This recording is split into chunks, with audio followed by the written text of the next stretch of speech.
Sorry guys, I interrupted again the video, but it's probably better that these are a little shorter, easier to upload, and maybe easier to listen to. I don't know, but really, what I'm in the middle of doing is explaining the chemical synapse. Okay, so I want you to check out that diagram in the book that zooms on the presynaptic terminal and the synaptic cleft and the postsynaptic cell membrane. And I want you to notice that in the top left corner there are green channels embedded in the cell membrane. And I want you to visualize a wave of depolarization and an action potential traveling down that neuron until it smacks into those channels. And because recall, when the cell membrane that surrounds a voltage-gated calcium channel or a voltage-gated channel of any kind is depolarized, it activates that channel. And whatever that channel's function is, it activates it. And so these calcium channels open, and positively charged calcium is very attracted to the negative intracellular fluid. Calcium 2 plus rushes into the negative cell, negative intracellular environment,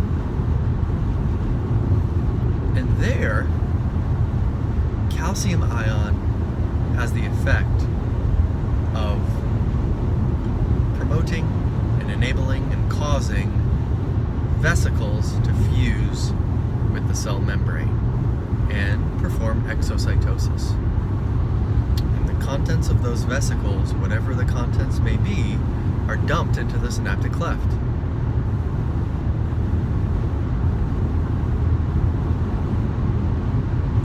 That would not happen in the absence of calcium. Okay? So calcium, though, enters the scene, produces exocytosis. The secretory product is dumped into the synaptic cleft, and there it starts to look for a receptor site that it can bind to. It's looking for the receptor site on a ligand-gated ion channel.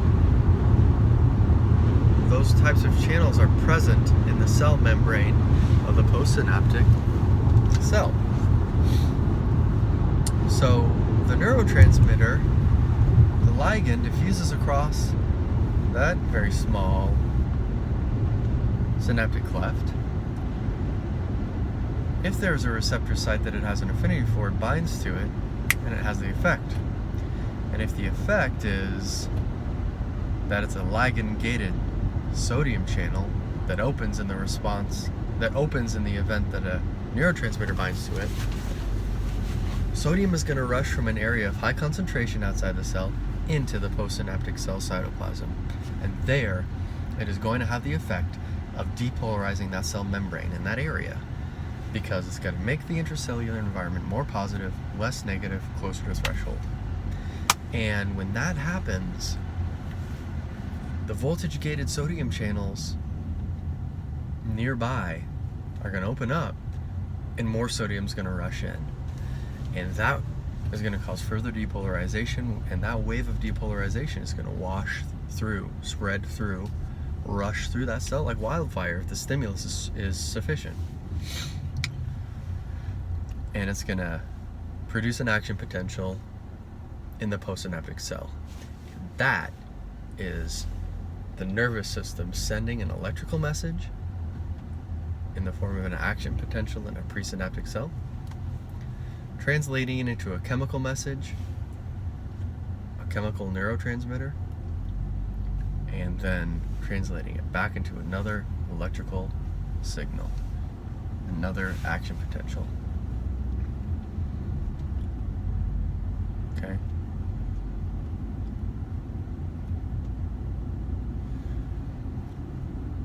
I'm not going to test you on how neurotransmitters are released, or removed, I should say, from the synaptic cleft, but you can imagine that if those things just stayed there all the time, they would be persistently activating the postsynaptic cell, which is not necessarily ideal.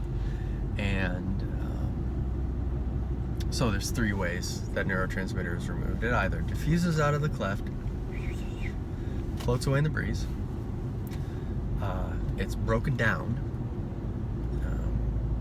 by enzymes, or it's taken back up into the presynaptic cell through protein channels to be recycled and used again. Okay, those are the 3 things that can happen. And so I want to introduce the idea that when you have a process like this in the body that has a lot of steps, there's a lot of places that you can intervene with medications or drugs, poisons, toxins. There's the steps in this process can be impacted by autoimmune conditions, and the steps in this process can be affected by genetic abnormalities, genetic diseases, and protein deficiencies, and different things like that. I don't know what that was, but it scared the snot out of me. I didn't do anything to them. Okay, so that's how neurotransmitters removed from the cleft. Okay. The other idea that I want to introduce, that I really want you to flesh out by reading the textbook, is that receptor channels, receptor proteins on the postsynaptic membrane can have different functions. They can produce different effects. If it's a sodium channel and it permits the rapid influx of sodium into that cell, the result is going to be depolarization. It's going to be more positive inside the cell. It's going to decrease, the amount of difference in electrical charge. It's going to depolarize the membrane. It's going to bring it closer to the threshold. If it is a channel if it is a chloride channel, and chloride, as you'll recall, is a negatively charged anion, whose concentration is higher in the extracellular fluid than the intracellular fluid. When that channel opens up, chloride's going to rush in, and it's going to make that environment more negative, and it's going to drive that cell farther away from the threshold, and it's going to hyperpolarize it. And it's going to make it more difficult for an action potential to be generated. And this is okay. It's a good thing. And I want you to go back to that diagram that I showed you that has the cell membrane and all its dendrites. And each one of them has a synapse with an inhibitory or an excitatory neuron. And the combination, the sum of the excitatory and the inhibitory input determines whether the cell will be depolarized at threshold or not. And it's just like, the people we surround ourselves with can fill our ears and our minds with negative thoughts or positive thoughts. And usually, if you've got a group of people who's telling you more negative than positive, it's how you're going to be thinking and how you're going to be acting. That's why it's important to surround yourself with positive people. But it's the same kind of deal in the chemical synapse. And I just want to remind you that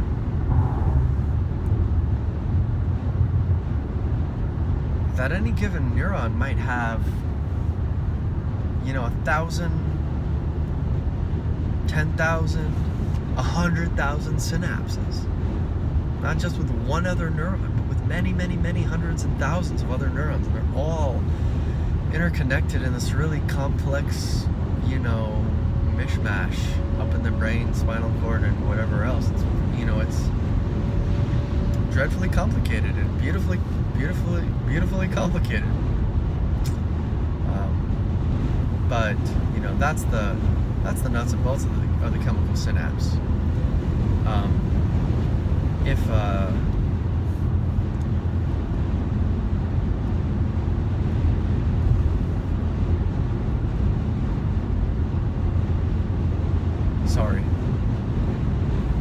If a cell has an excitatory effect, if it has an effect to depolarize, then the message it sends is called an excitatory postsynaptic potential, an EPSP. If it has the effect of hyperpolarizing and inhibiting, it's called an IPSP, an inhibitory postsynaptic potential. Okay? It's terminology. Alright? But the fact that the body has inhibitory neurons means that you can really fine-tune the system. And it can be, rather than a light switch on and off, if all of our neurons did was activate constantly the cells next in line, it would be chaos.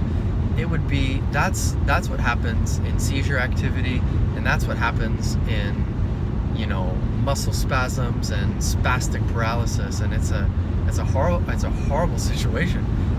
It is not compatible with life. And so having inhibitory input that can be, mixed like a soundboard to make everything just right is tremendously beneficial to the organism. Meanwhile, you don't have that in an electrical synapse. An electrical synapse is like, we're in a party, you've got empty glasses, I've got a pitcher of sangria, and I pour some into your glass, okay, when you're sitting next to me, and your glass is full, and bless you, and then you pour some in the glass next to you, and I pour some to this guy, and pretty soon we have it's like this.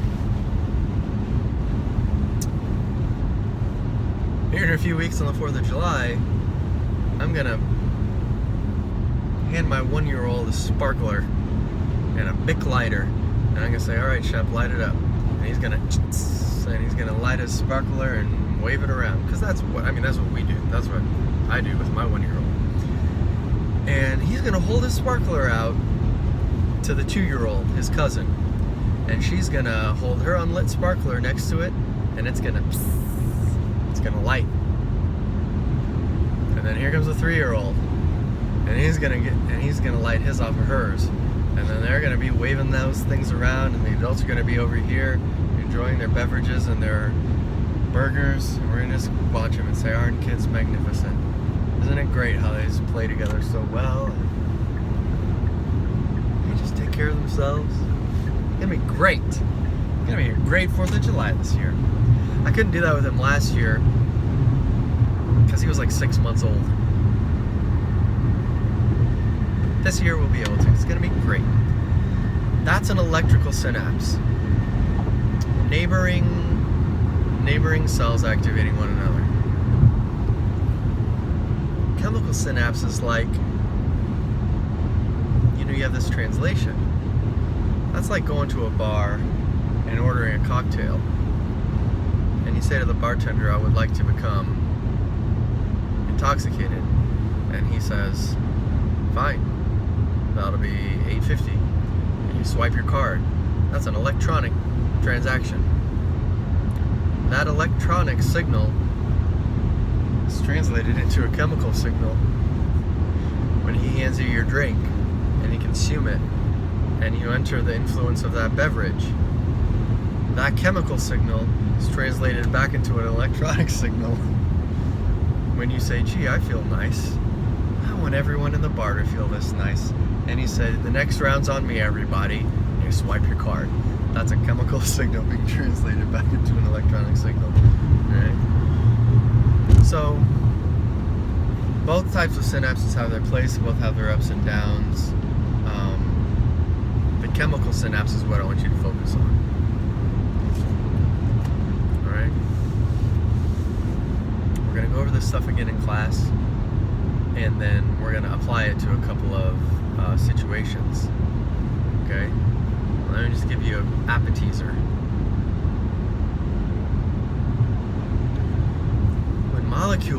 When certain molecules with certain properties come into contact with the nasal mucosa that overlies the olfactory nerve fibers of cranial nerve 1,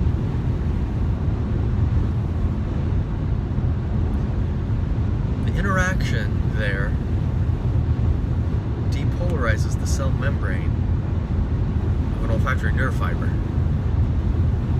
And if the stimulus is sufficient to depolarize it to threshold, then it sends an action potential into the brain, into the the olfactory bulb, the olfactory tract, and the parts of the brain that interpret these things.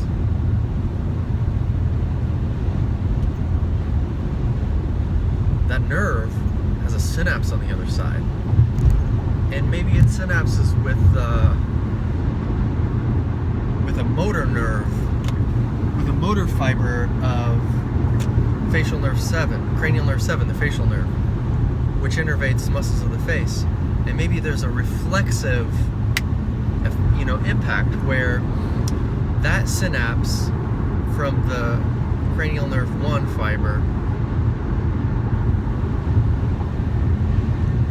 translates its electrical signal into a chemical signal, which impacts the postsynaptic fiber of cranial nerve 7, and that chemical signal is translated into an electric signal, and it causes an action potential to pass down that motor nerve into the skeletal muscles of the face.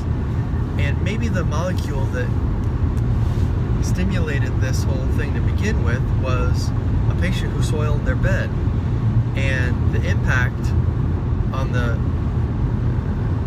the motor nerve to the skeletal muscles of the face is to contract.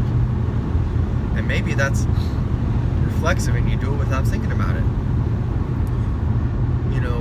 This whole process that I just explained, that's the way that the nervous system works. That's the way that it functions. And when the brain tells a skeletal muscle to contract, an action potential is generated in a motor neuron of the central nervous system that ultimately reaches a synapse called a neuromuscular junction. And in the neuromuscular junction, there's a synapse there where an electrical signal is translated into a chemical signal, and the chemical signal is translated into an electrical signal, and that depolarizes the membrane. And the effect of depolarizing that skeletal muscle cell membrane is to prompt it to contract and have its effect. Alright, so we're going to dovetail this conversation in with the muscular system next week or the week after. And hopefully some things are going to continue to fall into place.